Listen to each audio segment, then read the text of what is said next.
السلام علیکم ورحمۃ اللہ وبرکاتہ۔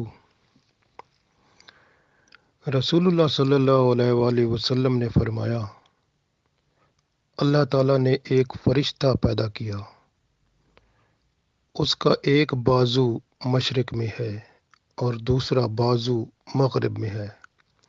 اس کا سر عرش کے نیچے ہے اور دونوں پاؤں ساتوں زمین تلے ہیں۔ زمین پر آباد جو مخلوق ہے اس کے برابر اس کے پر ہیں۔ فرمایا کہ میری امت میں سے کوئی مرد یا عورت جب مجھ پر درود بھیجتا ہے یا بھیجتی ہے تو اللہ تعالیٰ اس فرشتے کو حکم فرماتا ہے کہ وہ عرش تلے نور کا غوطہ لگائے۔ وہ غوطہ زن ہوتا ہے، پھر باہر نکل کر اپنے بازو جھاڑتا ہے، یعنی بازو سے مراد پر جھاڑتا ہے، تو اس کے پروں میں سے قطرے نور کے گرتے ہیں اور ہر قطرے سے اللہ تعالیٰ ایک فرشتہ پیدا کرتا ہے جو اس بندے کے لیے جس نے رسول اللہ صلی اللہ علیہ وآلہ وسلم پر درود بھیجا تھا اس کے لیے قیامت تک بخشش کی دعا مانگتا رہتا ہے۔ سبحان اللہ، کتنی خوبصورت بات ہے کہ ایک بندہ درود شریف پڑھے اور اتنا اس کے لیے بخشش کی دعائیں فرشتے مانگیں تو اللہ اس کی بخشش ضرور فرمائے گا انشاءاللہ۔ بدن کی سلامتی کم کھانے میں ہے اور روح کی سلامتی گناہوں میں کمی کرنے میں ہے۔ گناہ گھٹاتے جاؤ، جب گناہ ختم ہو جائیں گے بندہ گناہوں سے نفرت کرنے لگے گا، تب روحانی طور پر اس کی ترقی شروع ہو جائے گی، اور جب کھانا کم ہوتا جائے گا اور گناہ ختم ہو جائیں گے تو اللہ کی رحمت سے جسم اور روح آپس میں ملاپ کر کے بندے کے لیے وہ روحانی منزلوں کا دروازہ کھول دیں گے جو اللہ کی قربت تک پہنچتا ہے۔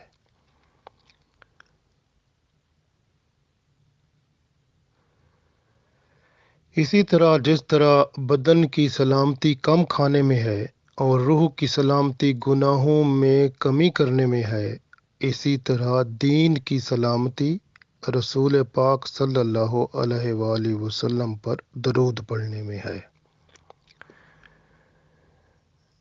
اللہ تعالیٰ قرآن پاک میں ارشاد فرماتا ہے، یا ایہا الذین آمنوا اتقوا اللہ، اے ایمان والو اللہ تعالیٰ سے ڈرتے رہو۔ پھر آگے اللہ تعالیٰ ارشاد فرماتے ہیں، وَلْتَنْظُرْ نَفْسٌ مَا قَدَّمَتْ لِغَدٍ، اور انسان کو دیکھنا چاہیے کہ اس نے آگے آئندہ کے لیے کیا بھیجا ہے، یعنی اگلی زندگی کے لیے اس نے کیا بھیج رکھا ہے، کون سے اعمال کیے ہیں اور اس کا ایمان جو ہے کس حالت میں رہا ہے۔ تو یہ سب سے اہم بات ہے کہ بندہ نیک کام کرتا رہے، صدقہ خیرات کرتا رہے، تو اللہ تعالیٰ ان جتنے نیک کام کرے گا قیامت کے دن اس کا اجر عطا فرمائے گا۔ سب سے بڑی بات اللہ کا خوف ہوتا ہے۔ جب بندے کا اللہ کا خوف بندے میں آ جاتا ہے، یعنی اللہ کا ڈر پیدا ہو جاتا ہے، تو پھر بندے کے سب معاملے ٹھیک ہو جاتے ہیں۔ قیامت کے دن فرشتے بھی، زمین بھی، آسمان، دن اور رات سب بندے پر گواہی دیں گے کہ اے ابن آدم، یہ نیک یا برا کام تو نے کیا تھا۔ اطاعت اور نافرمانی جو کچھ بندے نے کیا ہوگا، انسان کی زبان پر مہر لگا دی جائے گی تو اس کے اعضاء بولیں گے، وہ بندے کے خلاف گواہی دیں گے۔ اگر بندے نے جو بھی برے کام کیے ہوں گے، وہ بندے کے جس جس عضو سے اس نے برے کام کیے ہیں وہ تمام اعضاء بندے کے خلاف قیامت کے دن گواہی دیں گے۔ حتیٰ کہ زمین کا وہ حصہ جس پر بیٹھ کر اس نے نماز پڑھی تھی وہ بھی گواہی دے گا، اور جس پر بیٹھ کر اس نے روزہ رکھا تھا یا حج ادا کیا تھا یا جہاد کیا تھا، زمین کا وہ حصہ بھی گواہی دے گا، اور وہ حصہ بھی جس زمین کے جس حصے پر گناہ کیے تھے، بے حیائی کی تھی، برائی کی تھی، زنا کیے تھے، غلط کام کیے تھے، وہ حصہ بھی وہاں زمین کا گواہی دے گا کہ میرے اوپر اس نے یہ کام کیے تھے۔ اسی طرح زمین کے وہ حصے کافر اور نافرمان کے لیے بھی گواہی دیں گے کہ اس نے میری پشت پر زنا کیا، شرک کیا، شراب پی، حرام کھایا۔ تو ایسے بندے کے لیے پھر بربادی اور تباہی ہے وہاں پہ۔ ایماندار بندہ وہ ہوتا ہے جو سارے اعضائے جسم کو استعمال کرتے وقت اللہ کا ڈر بھی رکھتا ہو، تب اس سے ہمیشہ نیک اور اچھے کام ہی ہوا کرتے ہیں۔ 7 باتیں ہیں، اگر یہ 7 باتیں آپ اپنے پلے باندھ لیں اللہ کا خوف رکھتے ہوئے تو زندگی سنور جائے گی۔ پہلی بات یہ ہے کہ جو زبان اللہ تعالیٰ نے دی ہے اس سے جھوٹ، غیبت، چغلی، بہتان یا فضول باتیں کرنے سے محفوظ بنائیں، اور اللہ کے ذکر، قرآن پاک کی تلاوت اور تسبیح اور دین کے علم کے سیکھنے میں مصروف ہو جائیں، یعنی زبان کو مصروف کریں۔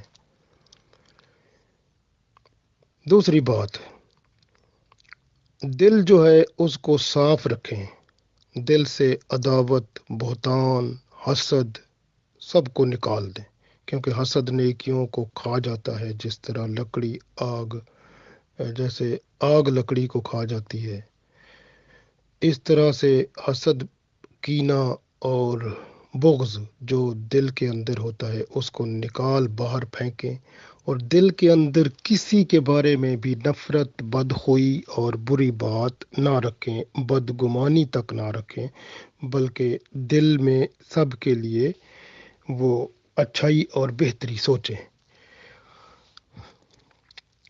تیسری بات، اپنی نگاہ کو حرام کے دیکھنے سے بچائیں۔ حرام کا مطلب ہے جس کی شریعت اجازت نہیں دیتی اس کو نہ دیکھیں، اپنی نگاہ کو بچا کے رکھیں، اور لباس جو ہے وہ اپنا حلال ہونا چاہیے، پاک لباس ہونا چاہیے، اور لباس میں بھی جسم کے وہ حصے جو ظاہر نہیں کرنے وہ نہ ہو، اور نہ لباس اتنا مہنگا ہو کہ بہت زیادہ فضول خرچی لگے اور یا فیشن پرستی لگے، بلکہ سادگی اور عاجزی والا لباس ہو، اور کھلا لباس ہو، نہ ٹائٹ لباس نہیں ہونا چاہیے، سکون والا لباس ہونا چاہیے۔ تو لباس کا خیال رکھنا بہت ضروری ہے، اور آنکھ جو ہے اس کو بچانا بہت ضروری ہے کہ غیر کی طرف یا ایسی چیز جس عورت ہو یا مرد ہو جس کی طرف اللہ کا حکم نہیں ہے اس سے بچا کے رکھیں۔ رسول اللہ صلی اللہ علیہ وسلم نے فرمایا جس نے اپنی آنکھ حرام سے بچا کر رکھی تو قیامت کے دن اللہ تعالیٰ اس پہ کرم فرمائے گا، اور جس نے اپنی آنکھ حرام سے بھری اللہ تعالیٰ قیامت کے دن اس کو آگ سے بھر دے گا۔ چوتھی بات یہ ہے کہ اپنے پیٹ کا خیال رکھیں کہ پیٹ کے اندر حرام غذا نہ جائے، یہ بہت بڑا گناہ ہے، اور رسول پاک صلی اللہ علیہ وسلم فرماتے ہیں کہ بنی آدم کے پیٹ میں جب حرام کا لقمہ پڑتا ہے تو زمین و آسمان کا ہر فرشتہ اس پر لعنت کرتا ہے جب تک کہ وہ لقمہ اس کے پیٹ میں رہتا ہے۔ اگر اس حالت میں بندہ مر گیا کہ لقمہ پیٹ میں حرام کا تھا تو اس کا ٹھکانہ جہنم ہے۔ تو بندہ توبہ طیب ہو گیا تو پھر اور بات ہے، نہیں تو پھر حال خراب ہے۔ 5ویں بات، اپنے ہاتھ کو حرام کی طرف نہ بڑھاؤ، یعنی اپنا ہاتھ جو ہے وہ حلال تک ہی رکھو، حرام کی طرف وسعت نہ دو، اتنا وسیع نہ کرو، اتنا آگے نہ بڑھاؤ کہ حرام کی طرف بڑھ جائے۔ اب اس میں حرام کی طرف کا مطلب ہے کہ چوری، کسی کی عزت پر حملہ، کہ چوری، کچھ اور گناہ، ایسے جو ہاتھ بڑھانے کا مطلب آپ سمجھتے ہیں۔ اپنے ہاتھ کو نہ بڑھاؤ۔ حضرت کعب احبار رضی اللہ تعالیٰ عنہ سے مروی ہے کہ اللہ تعالیٰ نے سبز موتی جو ہے اس کا ایک محل پیدا کیا ہے جس میں 70,000 گھر ہیں، ہر گھر میں 70,000 کمرے ہیں، اور اس میں وہی جائے گا جس کے سامنے حرام پیش کیا جائے اور وہ صرف اللہ تعالیٰ کے ڈر سے اسے چھوڑ دے۔ گویا جو اللہ تعالیٰ کے ڈر سے حرام کو چھوڑ دیتا ہے، اللہ تعالیٰ اس کو اس سبز موتی والا محل جو ہے جس کے اندر 70,000 گھر ہیں اور ہر گھر میں 70,000 کمرے ہیں، تو اس میں اللہ داخل فرمائے گا۔ چھٹی بات، اپنے قدم کا خیال رکھیں، یعنی قدم سے مراد ہے کہ جیسے قدم چلنا، پاؤں جو ہے، پاؤں اس طرف چل کر نہ جائیں جہاں اللہ کی نافرمانی ہوتی ہے۔ گویا اپنے پاؤں کو اللہ کی نافرمانی کی طرف نہ چلاؤ، بلکہ صرف اللہ کی اطاعت اور رضا میں رکھو۔ اس سلسلے میں اگر علماء اور صلحاء کی، یعنی نیک لوگوں کی پیروی کرنی پڑے تو بہت اچھی بات ہے، کیونکہ نیک لوگوں کی پیروی بندے کو اللہ کے ساتھ ملاتی ہے۔ ساتویں بات، عبادت اور ریاضت بندے کو کرنی چاہیے، کیونکہ اللہ تعالیٰ کی عبادت بندہ کرے گا تو اللہ تعالیٰ کی رحمت میں رہے گا۔ لیکن ایک بات یاد رکھنی ہے کہ ریاکاری اور منافقت جو ہے وہ عبادت میں نہیں کرنی، عبادت خالص ہو کر کرنی ہے اللہ کے لیے۔ تو ایسا اگر ہو گیا تو پھر اللہ تعالیٰ کی رحمت ہو گئی، کیونکہ بندہ متقی بن جائے آخرت کے لیے، وہ اللہ تعالیٰ جو تقوی والا ہے اسی پر نظر فرماتا ہے۔ والآخرۃ عندک ربک للمتقین، اور تیرے رب کے نزدیک آخرت ڈر والوں کے لیے ہے جو متقین ہیں۔ اس لیے تقوی والے بن جائیں، کیونکہ قیامت کے دن جو ہے ان المتقین فی مقام امین، تو بے شک جو متقی ہوں گے وہ امن کے مقام پر ہوں گے قیامت کے دن، جبکہ سب لوگ جو ہیں وہ پریشان ہوں گے اور مصیبت میں ہوں گے، تو یہ بندے امن و سکون میں ہوں گے۔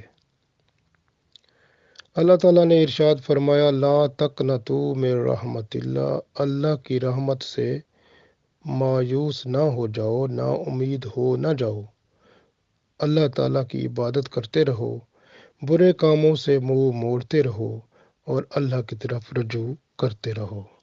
حضرت داؤد علیہ السلام اپنے حجرے میں بیٹھے زبور پڑھ رہے تھے، دیکھا کہ مٹی میں سے ایک سرخ کیڑا نکل آیا ہے۔ انہوں نے اپنے دل میں سوچا کہ یہ کیڑا جو ہے یہ اللہ تعالیٰ نے کس لیے بنایا ہے۔ اللہ تعالیٰ نے کیڑے کو زبان دے دی، کیڑا بول اٹھا۔ وہ کہتا ہے، اے اللہ کے نبی صلی اللہ علیہ وسلم، میرا دن ایسا ہے کہ اللہ تعالیٰ نے اس دن میں جو میں کام کرتا ہوں وہ میرے دل میں ڈال دیا ہے۔ اب کیا کام ڈال دیا؟ آگے وہ کیڑا فرماتا ہے کہ اللہ تعالیٰ نے میرے دل میں ڈال دیا ہے کہ میں ہر روز یہ تسبیح 1000 بار پڑھا کروں۔ کون سی تسبیح؟ سبحان اللہ والحمد للہ ولا الہ الا اللہ واللہ اکبر۔ کیڑا کہتا ہے کہ سبحان اللہ، اے اللہ تو پاک ہے، والحمد للہ، اور سب تعریفیں تیرے لیے ہیں، ولا الہ الا اللہ، اور تیرے سوا کوئی عبادت کے لائق نہیں ہے، واللہ اکبر، اور تو ہی سب سے بڑا ہے۔ تو یہ تسبیح وہ کیڑا کہتا ہے میں 1000 دفعہ روزانہ دن میں پڑھتا ہوں، اور جب رات ہوتی ہے تو پھر اللہ تعالیٰ نے رات کے لیے میرے دل میں ایک اور تسبیح ڈال دی ہے۔ میں رات کو رسول اللہ صلی اللہ علیہ وآلہ وسلم پر درود و سلام پڑھتا ہوں۔ کیسے؟ یہ درود اس نے بتایا: اللہم صلی علی محمد النبی الامی وعلی آلہ واصحابہ وسلم۔ اللہم صلی علی محمد النبی الامی وعلی آلہ واصحابہ وسلم۔ وہ کہتا ہے: اے اللہ، حضرت محمد مصطفیٰ صلی اللہ علیہ وسلم جو نبی امی ہیں ان پر رحمت فرما، اور آپ صلی اللہ علیہ وسلم کی آل اور آپ صلی اللہ علیہ وسلم کے اصحاب پر سلامتی نازل فرما۔ وہ کہتا ہے میں یہ رات کو میری تسبیح درود پڑھنا ہے اور دن کو میری تسبیح جو ہے وہ تیرا ذکر کرنا ہے، یعنی اللہ کا ذکر کرنا ہے۔ تو یہ اس نے حضرت داؤد علیہ السلام کو بتایا۔ تو داؤد علیہ السلام اس کیڑے کو پہلے تو حقیر جانتے تھے، اب اس سے شرمندہ ہو گئے۔ تو اللہ سے ڈر کر انہوں نے توبہ کی، استغفار کیا، عرض کیا: یا اللہ، تیری حکمتیں تو خود ہی جانتا ہے۔ حضرت ابراہیم علیہ السلام کو جب ان کو لغزش کا جب ذکر کیا جاتا، لغزش سے مراد ہے کہ وہ جو کہ سستی جو ہے یا کمزوری یا غلطی کا جب کوئی ذکر ہوتا تو ان پر غشی طاری ہو جاتی تھی، اتنا دل کی دھڑکن تیز ہو جاتی کہ کتنی دور تک دل کی دھڑکن سنی جاتی، اتنا پریشان ہو جاتے تھے۔ اللہ تعالیٰ نے حضرت جبرائیل علیہ السلام کو ابراہیم علیہ السلام کی طرف بھیجا کہ انہوں نے کہا کہ اللہ تعالیٰ آپ کو، ابراہیم علیہ السلام کو کہا کہ اللہ تعالیٰ آپ علیہ السلام کو سلام پیش کرتا ہے اور ارشاد فرماتا ہے کہ کیا آپ نے کوئی خلیل یعنی گہرا دوست دیکھا ہے جو اپنے خلیل سے ڈرتا ہو؟ تو انہوں نے فرمایا: اے جبرائیل علیہ السلام، جب میں اپنی لغزش کو یاد کرتا ہوں تو اس کے انجام پر غور کرتا ہوں تو مجھے پھر وہ اپنی جو اللہ کی طرف سے رحمتیں اور برکتیں ہوتی ہیں بھول جاتی ہیں، پھر میں پریشان ہو جاتا ہوں۔ تو گویا یہ جو ہے اللہ کے نیک لوگوں کا، اللہ کے پیارے لوگوں کا یہ کمال ہے کہ وہ ہمیشہ وہ بات جو کہ اپنے سے غلطی کی صورت میں واضح ہوئی ہے تو وہ اس کو یاد رکھتے ہیں، اور جو نیکی ہوتی ہے، اچھائی ہوتی ہے، اس کو بھول جاتے ہیں۔ نیکی کر دریا میں ڈال، اس پر وہ راضی ہو جاتے ہیں۔ یہ سب اللہ کی رحمت سے ہی ہے۔ اللہ تعالی ہم سب کو توفیق دے کہ ہم بھی اپنے پیارے نبی صلی اللہ علیہ وآلہ وسلم پر درود و سلام بھیجیں اور انہی کی پیروی کرتے ہوئے اللہ تعالیٰ کے حضور سرخ روح ہو کر اس دنیا سے رخصت ہوں۔ آمین۔